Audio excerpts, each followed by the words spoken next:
আফ্রিকার ঘানা সফরে ভারতের প্রধানমন্ত্রী নরেন্দ্র মোদী 8 দিনে মোট 5টি দেশে সফর করবেন তিনি। ঘানার পর তিনি যাবেন ত্রিনিদাদ, টোবাগো, আর্জেন্টিনা, ব্রাজিল এবং নামিবিয়া সফরে। 9 জুলাই পর্যন্ত চলবে প্রধানমন্ত্রীর এই সফর। আফ্রিকার উন্নয়নশীল দেশ এবং ভারতের সমর্থন করে এমন একটি দেশ হলো ঘানা।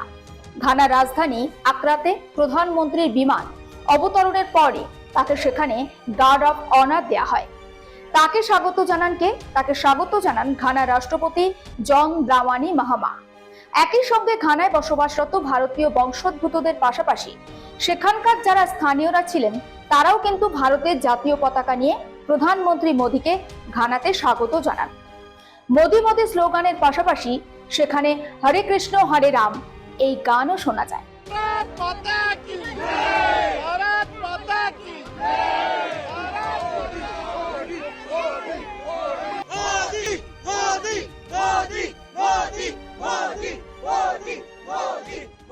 मुझे जब से पता लगा कि नरेंद्र मोदी जी यहाँ पर आने वाले हैं, बड़े ही फख्र से उनका इंतजार कर रहे हैं हम लोग कि कब पधारें और कब हम वेलकम करें। हमें बहुत ही खुशी है इस चीज़ की कि वो यहाँ पर आ रहे हैं और ये हमारे लिए बहुत ही फख्र की बात है। मैं घाना में पिछले 15 सालों से यहाँ पे रह रहा हूँ और यहाँ पे मैं फूड प्रोसेसिंग कंपनी में काम करता हूँ और हमें जैसे मालूम चला है कि अपने मोदी जी घाना में आ रहे हैं और ऐसे प्रधानमंत्री जो 30 वर्षों बाद कोई भी प्रधानमंत्री भारत का जो कि इंडिया में आ रहा है, घाना में आ रहा है, तो ये अपने आप में हम लोगों के लिए बहुत बड़ी बात है कि अपने इंडिया से हमारा कोई अपना मिलने आ रहा है। तो हमें ऐसी फीलिंग आ रही है जो कि हमें अद्भुत है वो। I am filled with so much joy knowing that our Prime Minister Shri Narendra Modi is visiting Ghana, and it's not just like a diplomatic event. It's like a significant, like a way of showing that friendship is building between Ghana and India, and he's a big inspiration to a lot of people here. Trinidad এবং টোবাগোতেও মোদীকে স্বাগত জানানোর সেই উচ্ছ্বাস ধরা পড়েছে সংবাদ মাধ্যমের ক্যামেরাতে। স্বাভাবিকভাবে উচ্ছ্বসিত প্রধানমন্ত্রী মোদীকে officer of the order of the star of Ghana এই সম্মান প্রদান করেন ঘানা প্রেসিডেন্ট জন মাহামা। সর্বোচ্চ সম্মানে ভূষিত হওয়ার পর প্রধানমন্ত্রী মোদী বলেন তিনি অত্যন্ত গর্বিত এবং অত্যন্ত সম্মানিত। আমি প্রেসিডেন্ট মাহামা ঘানা সরকার এবং ঘানার জনগণের প্রতি আমার আন্তরিক কৃতজ্ঞতা প্রকাশ করছি। 1.4 বিলিয়ন ভারতীয়র পক্ষ থেকে আমি বিনীতভাবে এই সম্মান গ্রহণ করছি। এই সম্মান আমাদের তরুণদের আকাঙ্ক্ষা, তাদের উজ্জ্বল ভবিষ্যতের প্রতি, আমাদের সমৃদ্ধ সাংস্কৃতিক বৈচিত্র্য এবং ঐতিহ্যের প্রতি এবং ভারত এবং ঘানার মধ্যে ঐতিহাসিক সম্পর্কের প্রতি উৎসর্গ করছি। India is the world's largest democracy, and so our parliament is going to be honored to have the Indian Prime Minister come and address it.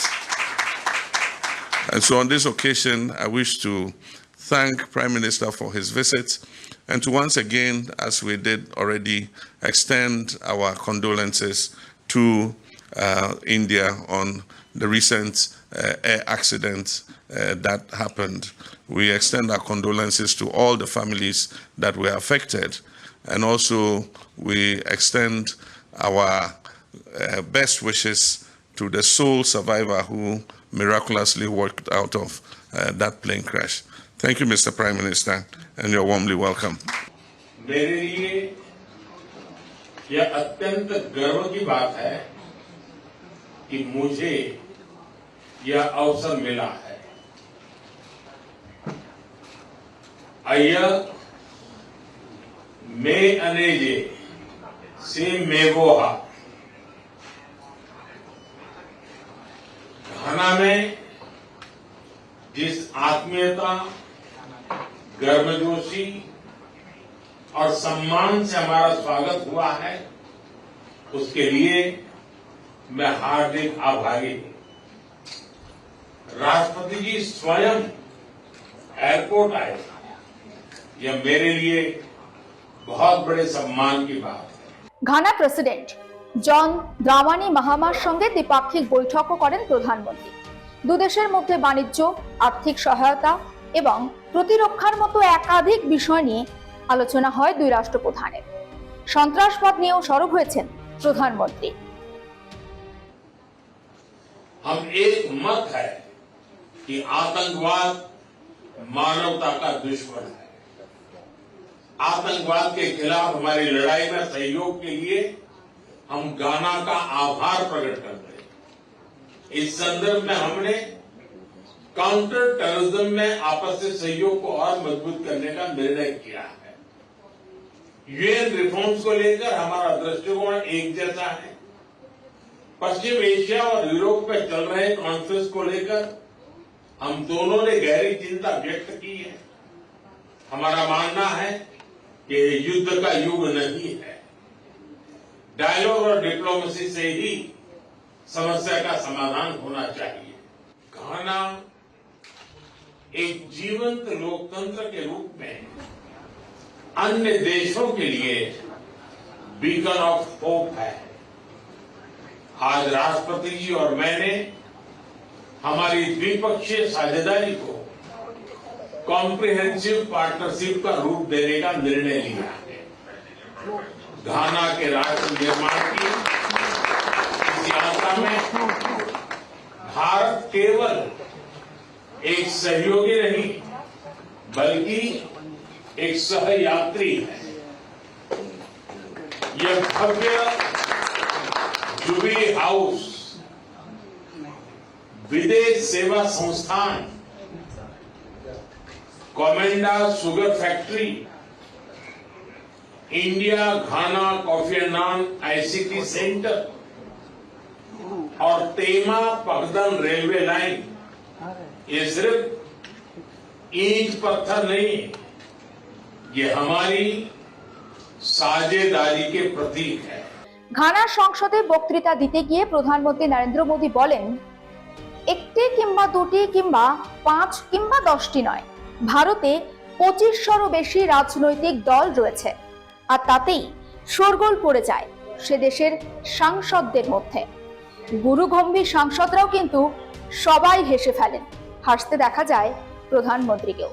প্রধানমন্ত্রীর ভাষণের পর ঘানার সংসদের স্পিকার আলবান কিংসফোর্ড সুমানা বাগমিন ফের ভারতের 2500 রাজনৈতিক দলের প্রসঙ্গ তোলেন সেখানে, আর তারপরও হেসে ওঠেন প্রত্যেকে।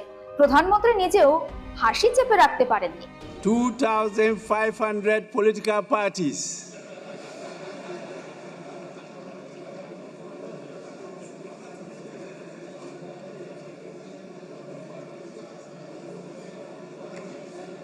...22 official languages. No wonder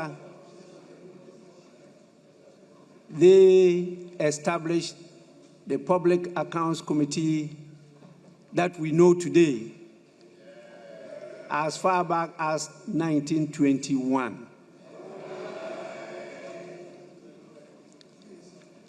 So in 2021, they celebrated the 100 years of Public Accounts Committee in India. I want to assure His Excellency that our Public Accounts Committee will be visiting your parliament to understudy your journey and to learn from you.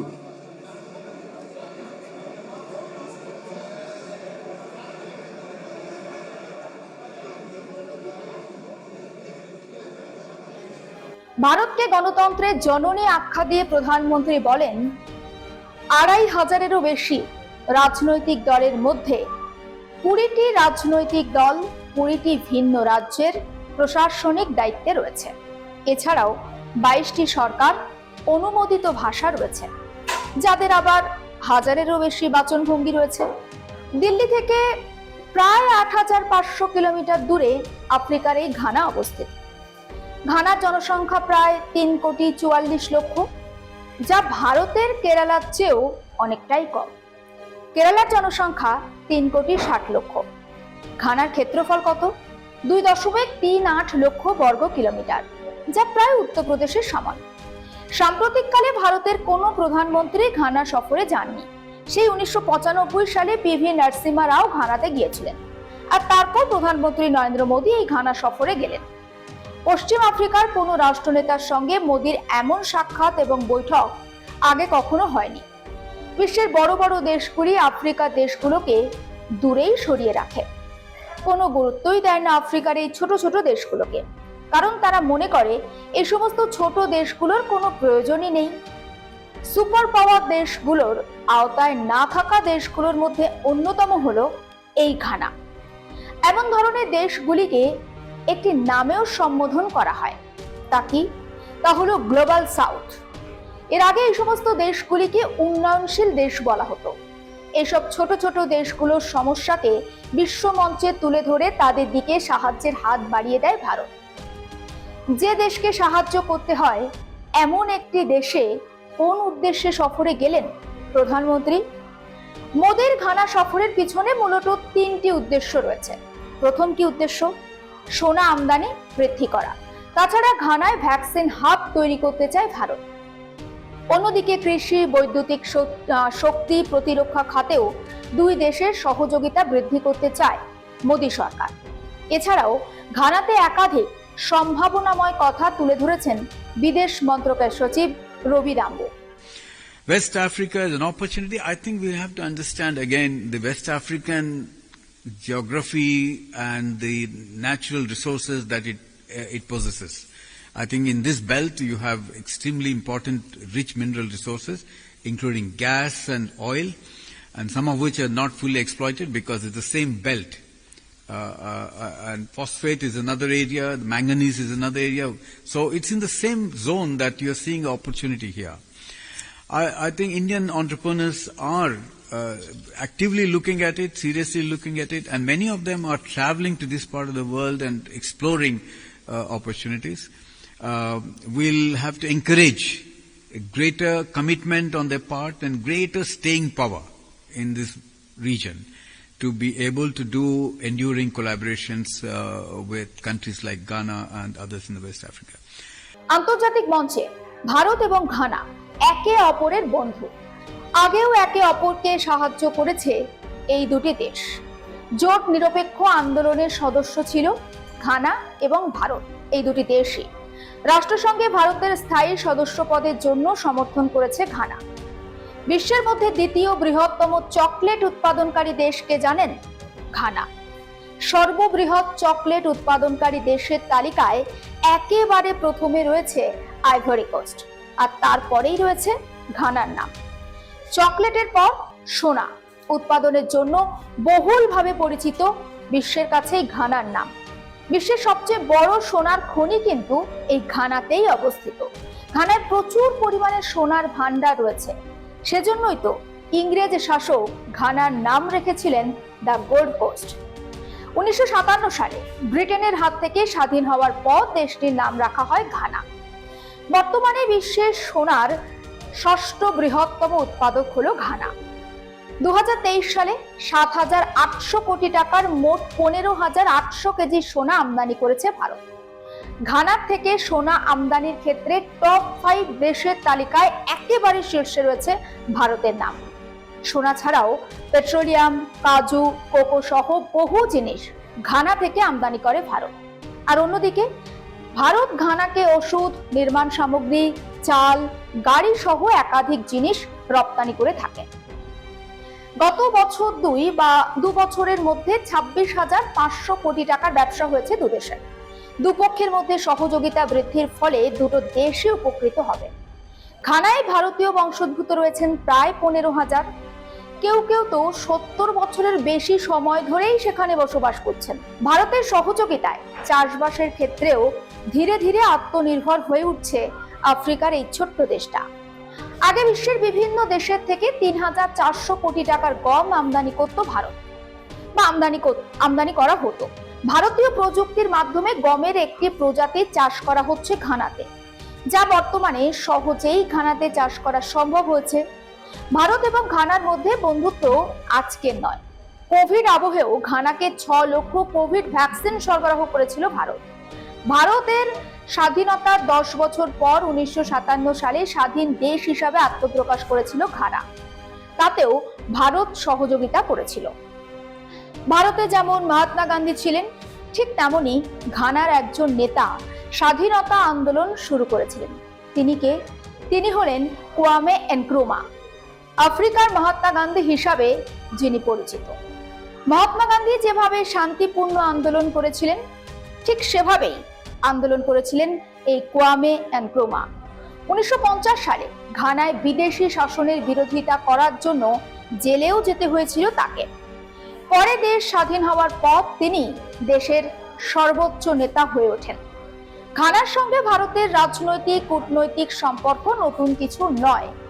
ঘানার রাজধানী আকরায় একটি গুরুত্বপূর্ণ রাস্তায় India হাউসের নামকরণ করা হয়েছে, একটি গুরুত্বপূর্ণ রাস্তা, এবং সেই রাস্তার কি নাম করা হয়েছে? পণ্ডিত জওহরলাল নেহেরুর নামে। নয়াদিল্লির দূতাবাসগুলো যেখানে অবস্থিত, সেই জায়গার নাম কোয়ামে এনক্রুমা মার্গ। এনক্রুমা 1958 সাল নাগাদ ভারতে এসেছিলেন একবার। তিনি নয়াদিল্লি, মুম্বাই, নাঙ্গাল, চণ্ডীগড়, ঝাঁসি, আগ্রা, বেঙ্গালুরু, মাইসুরু এবং পুনে ঘুরে গিয়েছেন। ঘানা সফর সেরে 3রা জুলাই প্রধানমন্ত্রী মোদী ক্যারিবিয়ান দ্বীপপুঞ্জ ত্রিনিদাদ অ্যান্ড টোবাগোতে পৌঁছান। সেখানেও রাজকীয়ভাবে স্বাগত জানানো হয়েছে ভারতের প্রধানমন্ত্রীকে। ভারতীয় বংশোদ্ভূতদের পাশাপাশি স্থানীয় বাসিন্দারাও হাসি মুখে স্বাগত জানিয়েছেন নরেন্দ্র মোদীকে। I am part of the East Indian diaspora in Trinidad and Tobago. We are very excited to have Prime Minister Modi in our island. We believe that this, of course, creates serious linkages for the diaspora, and we are very, very, very happy to be part of this historic occasion. Sitaram, and good evening to all of our viewers. My name is Christy Marie Kanhai from Taj 92.3 FM here in Trinidad, and it was such an honor, a privilege for us to witness this momentous occasion, seeing the Prime Minister of India, Shri Narendra Modi ji, for the second time here in Trinidad and Tobago. My first time seeing him, and my goodness, what an experience it was listening to him speak in person. Usually, we would listen and look on at him on the news online, but being able to see him and hear him in person is only good things, only great things to come between Trinidad and Tobago and India. Sadhvi आनंदमय गिरी हूँ Trinidad और Tobago से, general secretary ब्रह्म विद्यापीठम। आज एक बहुत historic day इस देश में कि प्रधानमंत्री नरेंद्र मोदी जी हमारे बीच में आए। अभी एक बहुत बड़ा कार्यक्रम हुआ है, कम्युनिटी और कल्चरल प्रोग्राम, जहां हमारे सारे इंडियन डायस्पोरा के लोग भाग ले लिया। हमारे पीएम जी जो ऐसे बोला आज, सबके दिल को छू लिया। एकदम एक सब्जेक्ट भी नहीं छोड़ा। कल्चर, संस्कृति, इकोनॉमिक्स, भारत के एग्रीकल्चर, हर सेक्टर उन्होंने छुआ। सबकी दिल हमारे पीएम जी ने छुआ। इतना थाली बजा रहे थे यहाँ, इतना उत्साह चल रहे थे यहाँ, कि आज एक हिस्टोरिक डे हो गया है। केवल इस देश के लिए नहीं, भारत के लिए भी हम लोग बहुत बहुत खुश है, बहुत बहुत प्राउड है। और कल इस देश के सबसे बड़े जो सम्मान मिलने वाले हैं हमारे प्राइम मिनिस्टर जी, एक ORTT अवार्ड है, जहां हमारे प्रेसिडेंट जी सम्मानित करेंगे कल हमारे honourable prime minister Shri Narendra Modi ji को। जय भारत माता, जय हिंद, गंगा मैया की जय। দেশের নবনির্বাচিত প্রধানমন্ত্রী কমলা পেরসাদ বিসেসারের সঙ্গেও সাক্ষাৎ করেছেন মোদী। তাকে মহাকুম্ভের জলও উপহার দিয়েছেন প্রধানমন্ত্রী। ত্রিনিদাদে বসবাসরত ভারতীয় সম্প্রদায়ের উদ্দেশ্যে ভাষণ দিতে গিয়ে নরেন্দ্র মোদী সে দেশের প্রধানমন্ত্রী কমলা প্রসাদ বিসেসারকে বিহারের কন্যা বলে সম্বোধন করেন। তিনি বলেন, কমলা বিসেসারের পূর্বপুরুষরা বিহারের বক্সার জেলার বাসিন্দা ছিলেন। তিনি নিজেও একবার বক্সার সফর করেছেন। বিহারের মানুষ তাকে নিজের মেয়ে বলেই মনে করে। प्रधानमंत्री कमला जी के पूर्वज बिहार के बक्सर में रहा करते थे। कमला जी स्वयं वहां जाकर भी आई है। लोग इन्हें बिहार की बेटी मानते हैं।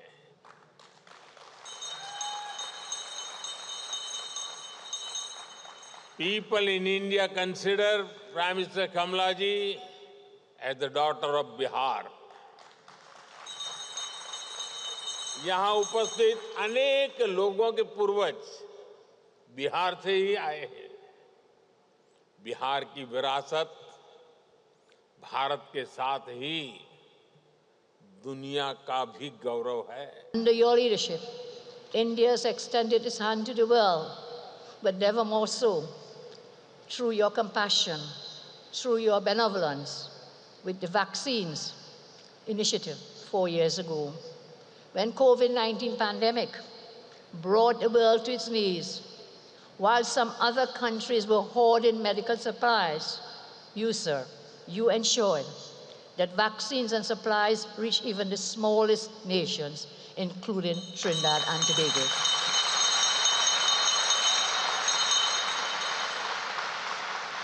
Through your benevolence, you brought hope and calm where there was fear. I say again, this was more than diplomacy. This was an act of kinship. This was an act of shared humanity. This was an act of love. And this is one of the many reasons we are deeply proud to bestow upon you, Excellency, the Order of the Republic of Trinidad and Tobago. সব মিলিয়ে 5টি দেশে মোদির সফরের পাশাপাশি দ্বিপাক্ষিক চুক্তি সহ সমস্ত তথ্য তুলে ধরব আপনাদের সামনে। আপনারা অবশ্যই চোখ রাখুন আর প্লাস নিউজ ডিজিটালে।